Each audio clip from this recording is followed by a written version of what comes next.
శుభోదయం.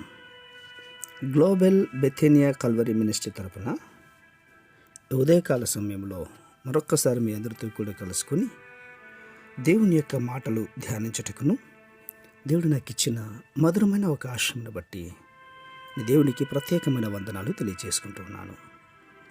ఈరోజు కూడా పరిశుద్ధమైన వేద గ్రంథంలో నుండి మరొక చక్కటి మాటను చదువుకుందాం. ఇర్మియా గ్రంథము 17వ అధ్యాయము 9వ వచనాన్ని నేను చదువుతున్నాను. దయచేసి గమనించండి. ఇర్మియా గ్రంథము 17వ అధ్యాయము 9వ వచనం. హృదయము అన్నిటికంటే మోసకరమైనది, అది ఘోరమైన వ్యాధి కలది, దాన్ని గ్రహింపగలవాడెవడు? దేవునికి మహిమ కలుగునుగాక. అవును ప్రియులారా, మన శరీరమునకు వచ్చే వ్యాధుల విషయమై మనం చాలా జాగ్రత్త పడుతూ ఉంటాం కదా. వ్యాధి రాగానే వెంటనే పరీక్షలు చేయించుకొని మందులు వాడతాం, విడుదల పొందుకుంటాం, దానికోసం ఎంతైనా కూడా ప్రయాసపడతాం.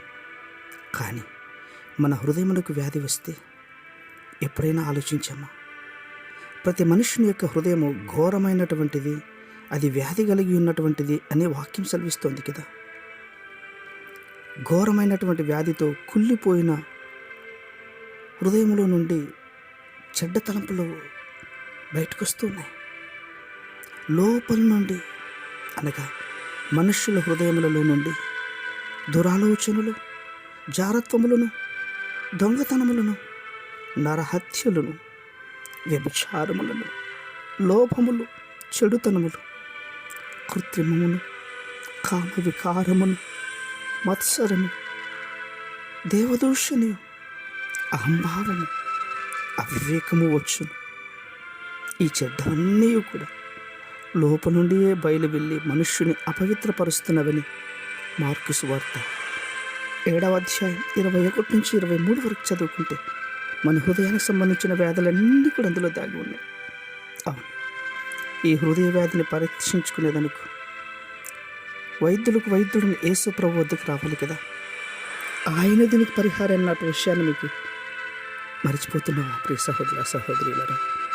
బహువేదనతో ఎటు చూసినా కూడా భయంకరమైనటువంటి కష్ట పరిస్థితుల్లో, విపత్కార్యములలో మనిషి జీవిస్తున్నాడు కదా. వీటన్నిటికీ కారణం హృదయ పరీక్ష జరగాలి. ఆ హృదయ పరీక్ష మన యేసయ్య దగ్గర మాత్రమే సమస్య తీరుతుందన్న విషయాన్ని మర్చిపోవద్దు. ప్రేమ నమ్మకమైన మా ప్రియ పరలోకపు తండ్రి, నిజమే నాయన, మా హృదయాన్ని మీ చేతికి అప్పగిస్తున్నాం నాయన. మా హృదయం శుద్ధీకరించండి, బాగు చేయండి, ఉన్నతమైన స్థానంలో నిలబడినట్లుగా సహాయం చేయండి.